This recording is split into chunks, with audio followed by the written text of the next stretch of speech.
Chapter 10. Tyler stood in the small room staring at the pictures of the women. It was late, and exhaustion covered him, but Justin claimed they had to have the ceremony tonight. He rubbed his bloodshot eyes and took down Stacy with an IE's picture. There was no sense leaving her up there, as they would never make a good pair. And Deborah R., he took her down. During his conversation with Cassidy, she had rudely interrupted, demanding time with him. As if that wasn't bad enough, she'd been extremely handsy and tried to kiss him. He needed none of that. But that was only 2. He needed to trim 3 more, and he honestly didn't know how he would do that. He glanced at his watch. It was after midnight. No wonder his body was so tired. Generally, he was in bed by 9. He ran a hand across his chin. Okay, maybe it would be easier if he made a pile of those he wanted to keep. Heidi, Jade, Michelle for sure. He had felt a connection with them. Rachel B. had seemed nice. Cassidy and Bristol. 6? Good grief, this would take him all night at this rate. Tyler scanned the rest of the pictures. Okay, there was Nikki, the outspoken sporty one. He removed her. And Stephanie, the tipsy one who jumped in the pool in her evening gown. But he honestly remembered nothing about the remaining women. He hated judging them by looks alone. But if he didn't, they would probably lock him in the room all night, and he still wouldn't have a decision. They just hadn't given him enough time. He removed the woman he was least attracted to, hating himself as he did it, and placed her in the pile with Stacy with an IE, Deborah R., Nikki, and Stephanie. Tyler could only hope he would get to know the rest of the women before the next ceremony. He pressed the small button to inform Justin he was ready and waited to be escorted out. 20 minutes later, Tyler stood staring out at the sea of women.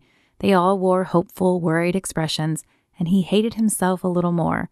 He was going to hurt 5 women's feelings, and the thought made him sick. Nancy hadn't warned him about this part, about how hard it would be to dash women's dreams. Ladies, you've had some time to get to know Tyler, and he's had a chance to get to know you a little better. There are 20 of you here, but after tonight, only 15 will remain. Tyler has a stack of miniature hats. He will call your name and offer you a hat. You have the choice to accept it or reject it and leave of your own accord. If you do not receive a hat, you must leave the house immediately and return home. Tyler, when you're ready. Justin's face held a look of satisfaction, and Tyler wondered if he didn't sadistically enjoy this part of his job. Perhaps he hadn't always been this way. Maybe the show had jaded him. Tyler would have to guard himself so he didn't end up like Justin. But that was a worry for another night. Tonight, he had to get through this ceremony. He had to hand out these hats to 15 women and send 5 others home feeling dejected. Hopefully, the ending would justify his actions tonight. He took a deep breath and picked up the first hat. It felt light in his hand, which was odd considering the weight it carried. Heidi? Tyler said the name without looking at the women.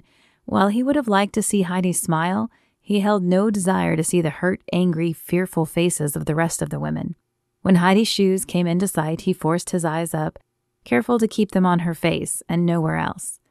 Heidi, will you accept my hat? I'd be delighted to.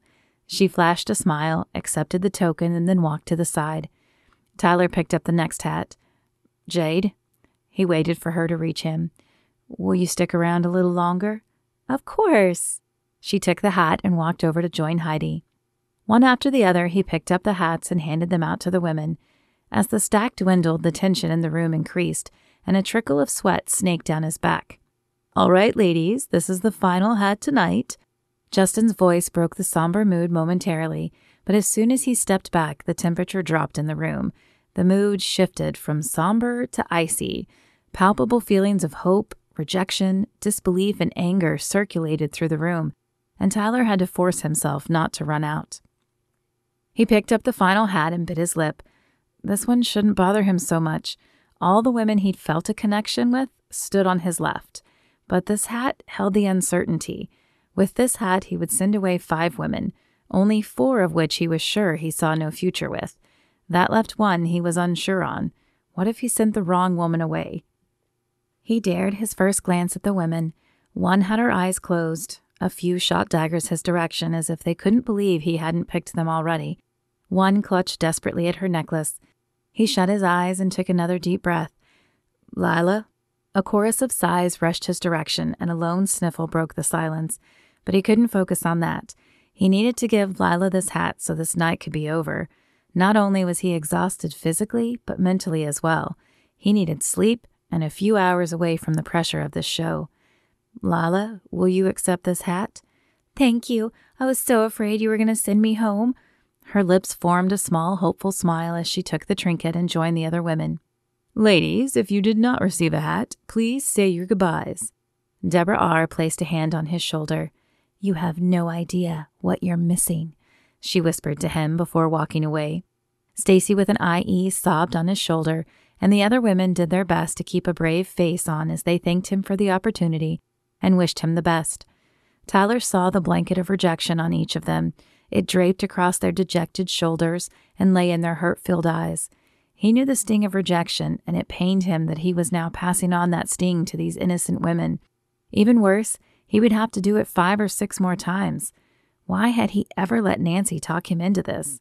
When the 5 women left, he turned to the remaining 15, knowing he should feel excited about them and the journey ahead, but he just felt zapped.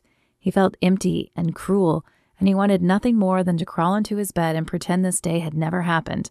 But he couldn't. Justin had told him he had to toast with the women and let the camera catch the happy moment, so he did. He lifted his cup of apple juice. He had stipulated no alcohol for him at any time in his contract, and said his memorized toast. To the future. To the future, they responded, and glasses clinked around the circle. The words cut had never sounded more amazing to Laney. Exhaustion radiated down to her core. It was nearly 1 a.m., and she was awake way past her normal bedtime. The last time she had stayed up until 1 in the morning was in high school, when she and her partner had been cramming for a debate tournament the following day. She had barely made it through the tournament, and Laney knew she'd feel the same way later today if she didn't get her 8 hours of sleep. Ladies, please go find your suitcases. Our crew delivered them to your rooms. You may change beds, but please do not change rooms. It is important we know who is in which room for safety reasons. Justin's sprayed-on smile had faded, and he was now all business, probably tired himself. Tyler, if you'll come with me, I'll take you back to your house.